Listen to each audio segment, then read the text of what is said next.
Hello students और BCom first year business and management में आज हमारा टॉपिक है प्राइवेटाइजेशन यानी कि निजीकरण। इसमें सुनिए पहले।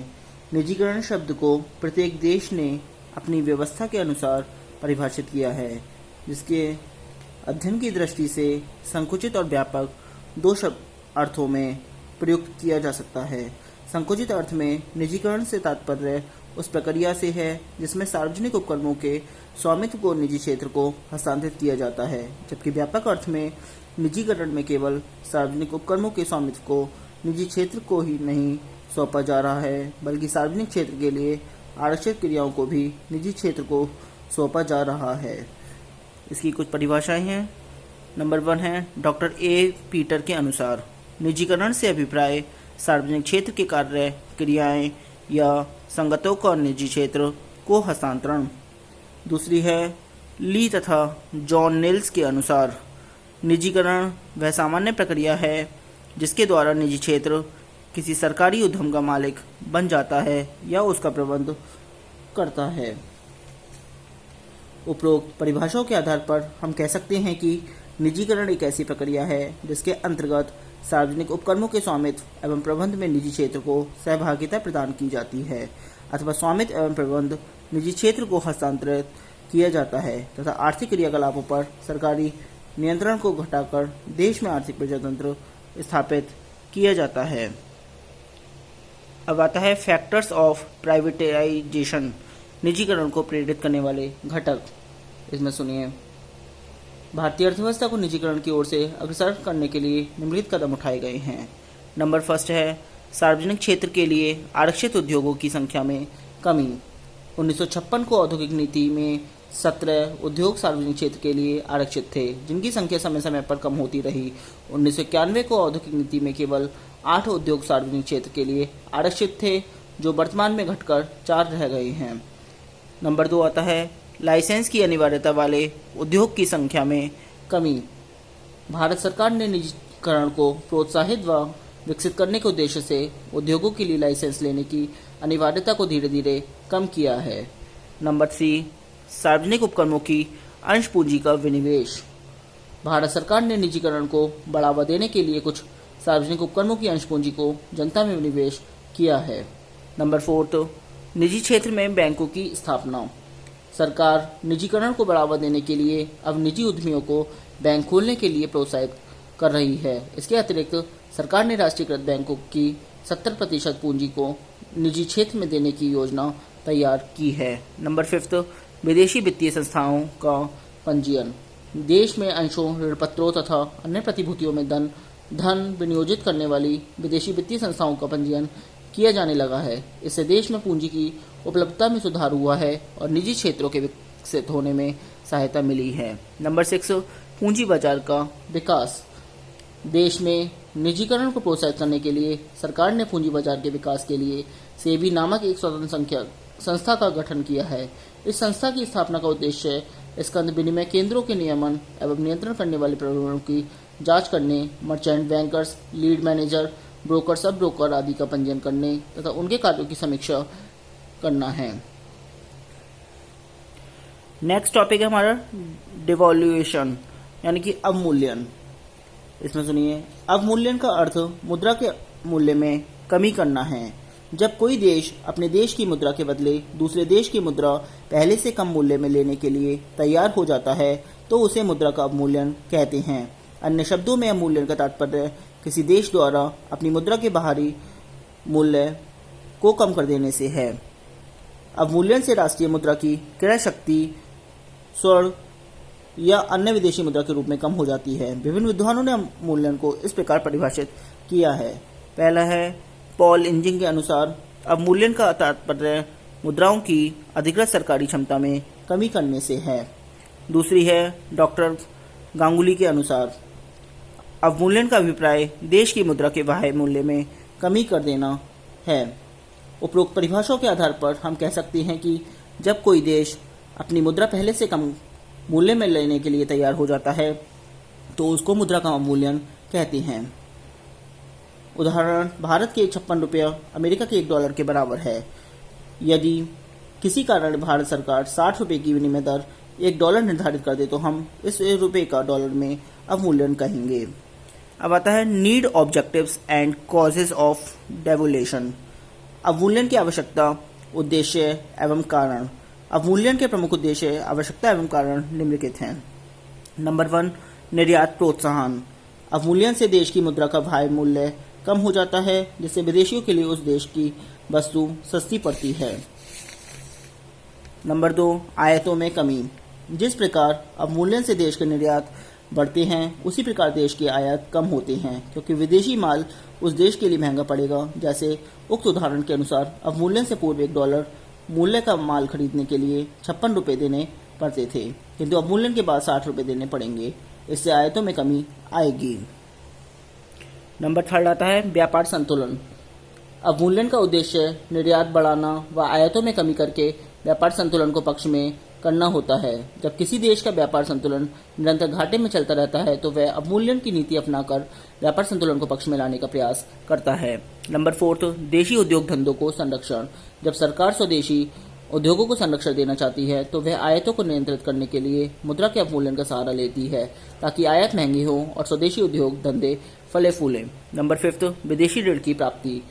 जब सरकार विदेशी ऋणों को प्राप्त करना चाहती है तो मुद्रा का अवमूल्यन कर विदेशी ऋणों को आकर्षित करती है। नंबर 6, राशि पातन पर रोक।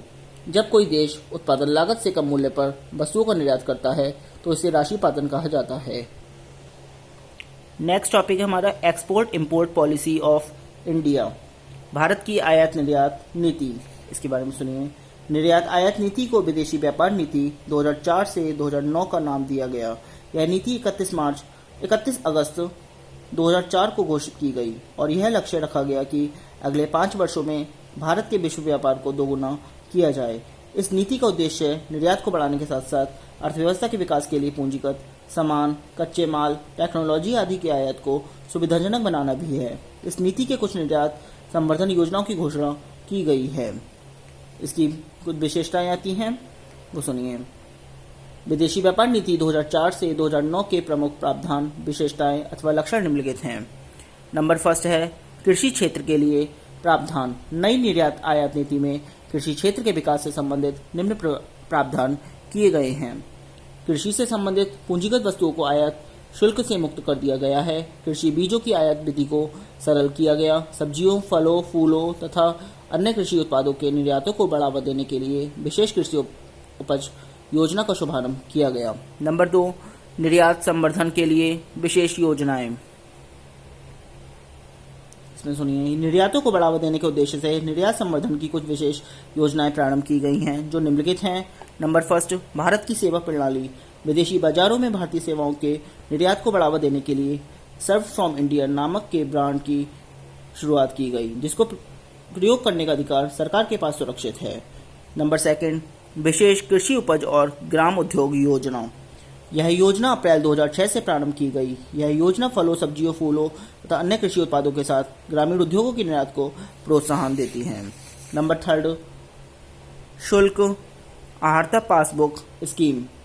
पूर्व की इस स्कीम को वर्तमान में भी चालू रखा गया है। इसके अंतर्गत निर्यातक जब निर्यात करते हैं तब उनकी पासबुक में निर्धारित दर से कुछ शुल्क राशि जमा की जाती है, जिसका लाभ निर्यातकों को आयात करते समय मिलता है। अर्थात यदि उनकी पासबुक में शुल्क जमा की राशि पड़ी हुई है तो आयात करते समय उन्हें आयात कर नहीं देना होगा। नंबर 4, करमुक्त आयात अधिकृत योजना। यह योजना 1 मई 2006 से लागू की गई है। इस योजना के अंतर्गत यदि कोई निर्यातक अपने निर्यात प्रेरक उद्योग में 20% मूल्य वृद्धि करता है तो उसे अपने उद्योग के लिए पूंजीगत सामान तथा कच्चे माल के कर मुक्त आयात की सुविधा दी जाती है। नंबर 3 आता है निर्यात प्रेरक इकाइयों के लिए विशेष रियायतें। इसमें निम्नलिखित रियायतें निर्यात प्रेरक इकाइयों को प्रदान की गई हैं। इस योजना के अंतर्गत निर्यातों के अनुपात में निर्यात प्रेरक इकाइयों को सेवा कर से मुक्त कर दिया गया है। कच्चे माल की आयात पर कर मुक्ति। नंबर 4 आता है रत्नाभूषण उद्योग। इस उद्योग को बढ़ावा देने के लिए निम्नलिखित घोषणा की गई। व्यावसायिक उपयोग के लिए आभूषणों के नमूनों को आयात कर से मुक्त कर दिया गया। सोने के आयात को इस शर्त पर मुक्त किया गया कि आयात के बराबर आभूषणों का निर्यात किया जाए। नेक्स्ट आता है हमारा regulation and management of foreign exchange, यानी विदेशी विनिमय का नियमन एवं प्रबंध। इसके बारे में सुनिए। वर्तमान युग आर्थिक उदारीकरण तथा वैश्वीकरण का युग है। हमारे देश में पूर्व प्रधानमंत्री श्री नरसिम्हा राव के शासनकाल में उदारीकरण को अपनाया गया, जिसके कारण अनेक विदेशी कंपनियों की भारत में स्थापना हुई। इस उदारीकरण के युग में विदेशी विनिमय नियमन अधिनियम FERA 1973 के प्रावधान अप्रासंगिक हो गए, अतः सरकार ने उनकी समीक्षा कर इसके स्थान पर विदेशी विनिमय प्रबंध अधिनियम 1999, जिसे FEMA के नाम से पुकारा जाता है, का निर्माण किया। फेमा में विदेशी विनिमय के नियमन एवं प्रबंध के लिए धारा 3 से 9 तक में जो प्रावधान किए गए हैं वे निम्नलिखित हैं। नंबर 1, विदेशी विनिमय एवं प्रतिभूतियों के लेन देन संबंधी प्रावधान। यह प्रावधान निम्नलिखित हैं। कोई भी व्यक्ति केवल अधिकृत व्यक्ति से ही विदेशी विनिमय या विदेशी प्रतिभूतियों का लेन देन करेगा। कोई भी व्यक्ति बिना रिजर्व बैंक ऑफ इंडिया की अनुमति के किसी भी तरीके से भारत के बाहर के निवासी किसी भी व्यक्ति को या उसकी साख हेतु भुगतान नहीं करेगा। नंबर 2, विदेशी विनिमय प्रतिभूति आदि को धारित करने से संबंधित प्रावधान। भारत का निवासी कोई भी व्यक्ति किसी भी विदेशी मुद्रा को अथवा किसी भी विदेशी प्रतिभूति को अथवा भारत के बाहर स्थित किसी भी अचल संपत्ति को प्राप्त, धारित या अंतरित नहीं कर सकता और न ही अपने पास रख सकता है, किंतु धारा 9 में दिए गए उपबंध इस संबंध में कुछ राहत देते हैं। नंबर 3, चालू खाते के लेन देन संबंधी प्रावधान। कोई भी व्यक्ति चालू खाते से लेन देन करते समय विदेशी मुद्रा केवल किसी अधिकृत व्यक्ति को बेच सकता है या उससे आहरित क्रय कर सकता है। नंबर 4, पूंजी खाते के लेन देन संबंधी प्रावधान। कोई भी व्यक्ति अधिकृत व्यक्ति से पूंजी खाते के अंतर्गत विदेशी मुद्रा का लेन देन कर सकता है, किंतु धारा 6(2) के प्रावधानों के अनुसार रिजर्व बैंक केंद्रीय सरकार से परामर्श कर निर्देश दे सकता है। अब आते हैं 11th 5-year प्लान, यानी कि 11वीं पंचवर्षीय योजना। इसमें सुनिए। देश का सर्वांगीण विकास करने के लिए योजना के आयोग की अनिवार्यता है। योजना सामाजिक, आर्थिक, राजनीतिक एवं सुरक्षा संबंधी क्षेत्र के लिए आवश्यक है। इसके कुछ उद्देश्य एवं लक्ष्य हैं, वो सुनिए। टारगेट्स और ऑब्जेक्टिव्स। नंबर 1, शिक्षा का विस्तार। देश में शिक्षा के विस्तार व उसके स्तर में सुधार के लिए निम्नलिखित लक्ष्य रखे गए। प्राथमिक शिक्षा में स्कूल छोड़ने वाले बच्चों की दर 52.2% थी, जिसे 2011-12 तक घटाकर 20% तक करना। उच्च शिक्षा में जाने वाले प्रत्येक समूह के 10% से बढ़ाकर 2011-12 तक 15% तक पहुंचाना। नंबर 2, स्वास्थ्य। देश का प्रत्येक बच्चा व नागरिक स्वस्थ रहे, इसके लिए निम्नलिखित लक्ष्य रखे गए हैं। योजना के अंत तक प्रजनन दर को 2.1 तक ले जाना। योजना के अंत तक मृत्यु दर को कम करके 1 प्रति हजार तथा शिशु मृत्यु दर को कम करके 28 प्रति हजार तक लाना। नंबर 3, पर्यावरण। पर्यावरण के सुधार के संबंध में निम्न लक्ष्य रखे गए। वनों एवं पेड़ों के अधीन क्षेत्र में 5% की वृद्धि करना। 2011-12 तक देश की सभी नदियों के जल को स्वच्छ बनाने के लिए जल के शुद्धिकरण की व्यवस्था करना। नंबर 4, अधोसंरचना। देश में ढांचागत विकास के लिए निम्न लक्ष्य रखे गए। 2009 तक सभी गांवों एवं गरीबी रेखा से नीचे जीवन यापन करने वाले परिवारों को बिजली का कनेक्शन देना तथा योजना के अंत तक 24 घंटे बिजली उपलब्ध करवाना। नंबर 5, आय और गरीबी। इसके अंतर्गत निम्नलिखित लक्ष्य रखे गए। योजना अवधि में सकल घरेलू उत्पाद की वृद्धि दर को 9% तक करना। नंबर 6, महिलाओं एवं बच्चों का विकास। महिलाओं एवं बच्चों के विकास हेतु योजना में निम्न लक्ष्य रखे गए। सभी बच्चों को काम की बाध्यता से बचाकर सुरक्षित बचपन बिताने का अवसर उपलब्ध करवाना। सभी सरकारी योजनाओं के लाभार्थियों में महिलाओं एवं बालिकाओं का हिस्सा 33% तक सुनिश्चित करवाना। आज के लिए इतना ही। Thank you very much.